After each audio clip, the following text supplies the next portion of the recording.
listeners, welcome back to my channel. So today I'm here with Dave, and he is a reptile keeper and he breeds blue-tongued skinks, so he's going to give us a little tour of all of his animals, so I hope you guys enjoy it. I've been keeping blue-tongued skinks since 2007. It was the reptile that I always wanted to own.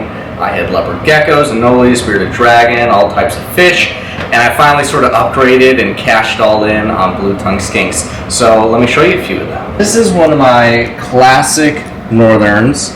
There's a few different morphs. This one's just a classic.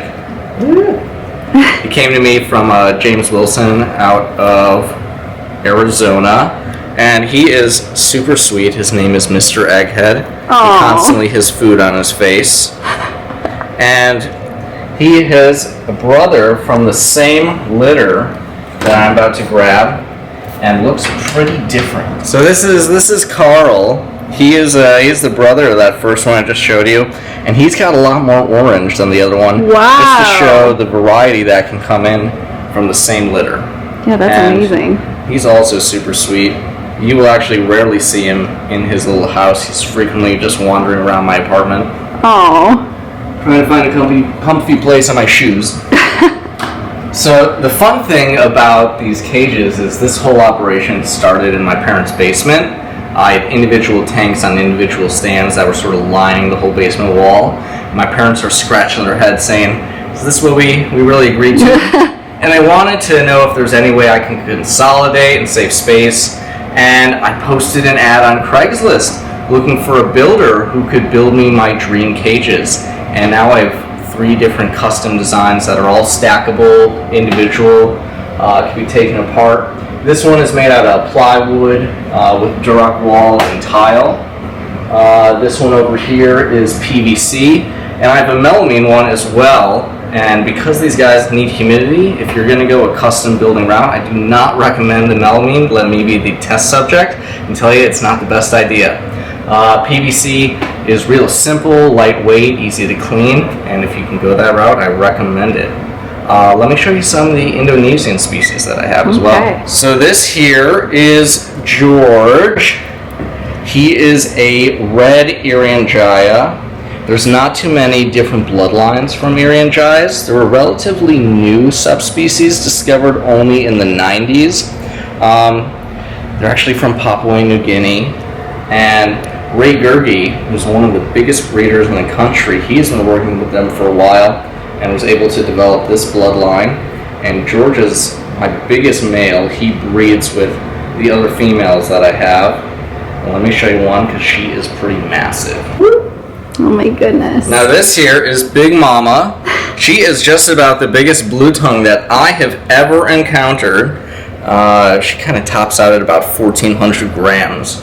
And she has an insatiable appetite. I am frequently in a battle to keep her from being obese. Which is actually a real issue with blue tongues in captivity. They're just human garbage disposals and will eat just about anything, from a rock or a brick to any food that I give her. But she is super sweet. She's adorable. And hopefully she's pregnant and gives birth soon. But you never know, frankly, with these. It's a pretty difficult animal to sex and to even determine if they're going to pop out a litter for you and how many babies. So every year when I breed them, it's always a little guessing game. Fun and exciting when I wake up in the morning to see little baby skinks running around. Oh my god, that's like gotta be like Christmas morning. Well, speaking of Christmas, why don't we go see some of the babies as well? Yes, absolutely. So this is another little custom enclosure that I built. I got a monthly subscription at a makerspace and put this together. I only have 2 babies right now. Fortunately, I had a good selling season, and I'm down to my last 2. Oh my goodness. Oh. Hi there. These ones are a little bit feisty. Huffy puffy. But that's kind of the way I like them. I like them with personality. These are Irianjayas. Northerns, they sell out rather quickly. These ones are about a month old. So and cute. They grow like weeds. And I'm really excited to see the colors on these develop.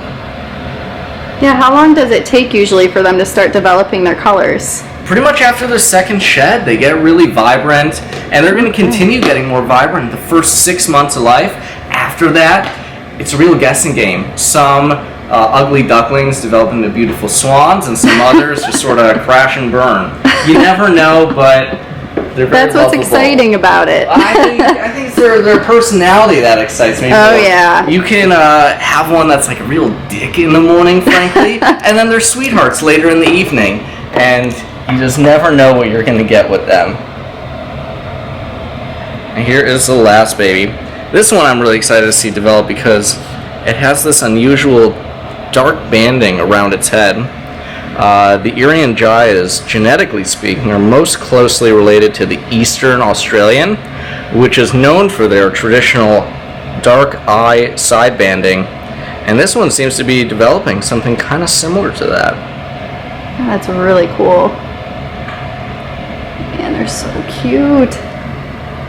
I have a few other specialty morphs from the Northern Australian collection that I want to bring out, so just give me a second. So this is a T+ caramel, the bloodline morph.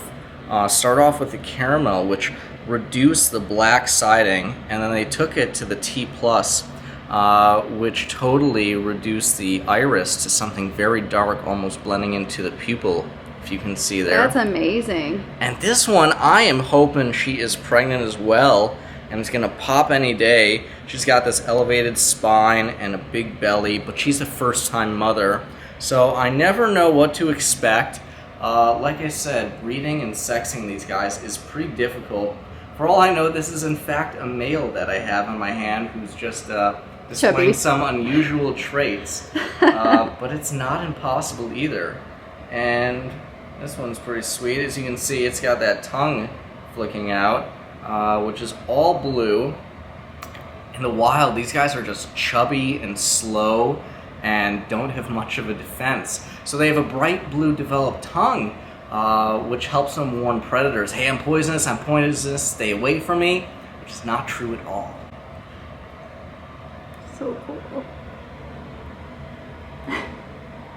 And this one's about to shed its skin, so it's a little bit darker and duller than it is normally, but hopefully in the coming days it'll get really sort of bright and golden again. So I've been keeping these since 2007, but I only started successfully breeding them in 2016, so this is the 4th year, and the first time that I'm actually growing the business and keeping holdbacks. It's a term for when you got some really good babies that you don't want to release anywhere else. And this one seems a little faded too because it's about to shed its skin as well. It's actually quite bright red. It's got some good oranges and creams in it as well. And this thing is just growing like a weed. And it has got a great personality, loves to eat. I'm super excited to see how this one turns out. I've set myself a mark on a breeding project with these northerns to reduce the dark traditional side banding that's similar to the caramel, but I want to really develop more coloring, reds, oranges, yellows, and I think this one is going to be a great keeper to help that project along. Yeah, I can see that all along the side. The yellow coming in. Very pretty. Speaking of which, I do have a sunrise that she is very yellow, and I'm going to bring her out next. Now this one is a bloodline called a sunrise. As you can see, it's very yellow. It has some great speckling. This one, she's a little bit of an older gal. She's well, you know, still middle-aged. She was born in 2012, but she came to me just last year from a breeder called Australian Addicted Reptiles out of Utah. He was looking to minimize his northern collection to make room for some of those really rare Western Australian blue-tongued skinks, which are really beautiful. I recommend looking them up. And he wasn't even sure what gender this one is. And I said, well, you know, let's do a little bit of trading. I know you also want to get into some of the Indonesians. So I gave him one of my Irian Jaya babies and some cash and got this little gal. And she turned out to be a great breeder for me, producing some outstanding yellow babies. She bred with Carl, one of my sort of high orange classics down there that we saw earlier. And I am really excited to see how she does with me over the next several years. As you can see, she's got this little stumpy tail. I'm not exactly sure what happened to cause her to drop her tail, but skinks don't traditionally drop their tails. And when they do, it is not the prettiest grow back. I've had leopard geckos that drop tails, and it's almost a little cuter, I think, when they grow that spotted fuzzy tail. But she has a great personality. She loves me, as you can see. And that's the way I like to keep them. She's gorgeous. I love the yellow bands on the side.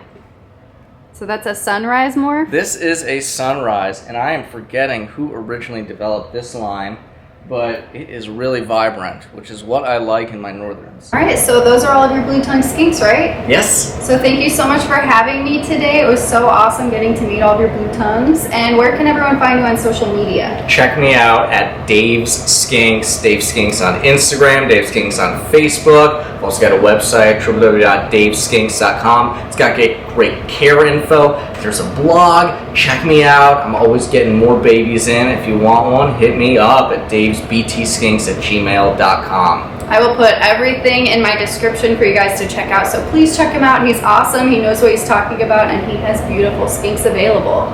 All right, so I'll see you guys in the next video. Bye.